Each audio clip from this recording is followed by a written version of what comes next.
Shalom, salam sejahtera. Renungan malam seiman pada malam hari ini berjudul Menyediakan Segala Hal. Ia yang tidak menyayangkan anaknya sendiri, tetapi yang menyerahkannya bagi kita semua. Bagaimana mungkin ia tidak mengaruniakan segala sesuatu kepada kita bersama-sama dengan Dia? Roma 8 ayat 32. Misal saja Anda pada suatu waktu mendapatkan seorang anak yang terlantar karena habis dirampok, atau orang tuanya sudah meninggal dan anak itu dalam keadaan luka parah, mengerang kesakitan. Lalu Anda segera menolong anak tersebut, dibawa ke rumah sakit dan diberikan perawatan sehingga ia sembuh. Kemudian Anda mengangkat dia menjadi anak angkat Anda dan diberikan makan serta kamar tidur sendiri dan pendidikannya dibayar sepenuhnya.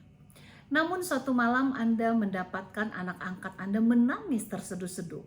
Waktu ditanya mengapa menangis, anak tersebut menjawab, "Saya takut apa yang saya akan makan besok. Saya juga takut apakah saya bisa bayar uang sekolah atau tidak supaya saya dapat meneruskan pendidikan saya sampai tamat."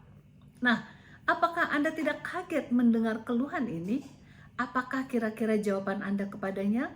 Sudah pasti Anda akan berkata, "Loh, bukankah saya telah menunjukkan kasih sayangku kepadamu?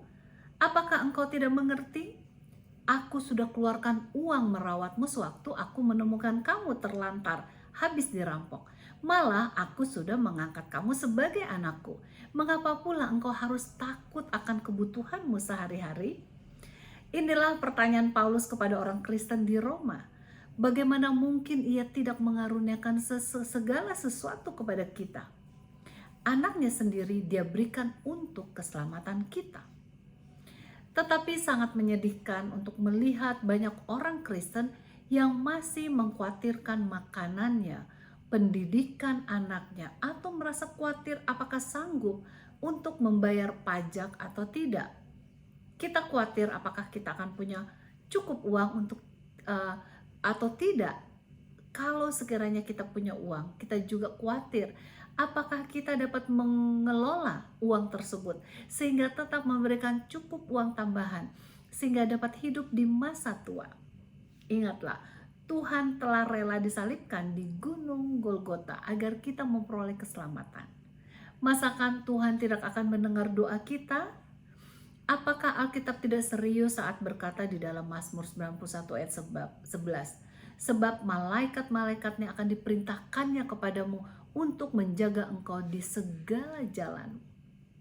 Pasti tidak. Ingatlah, Tuhan adalah sumber berkat. Keselamatan telah diberikannya kepada kita. Ia juga akan memelihara kita. Kiranya iman kita akan keselamatan dan pemeliharaannya tetap menyertai kita, sehingga kita tidak perlu khawatir akan apapun juga. Tuhan Yesus memberkati.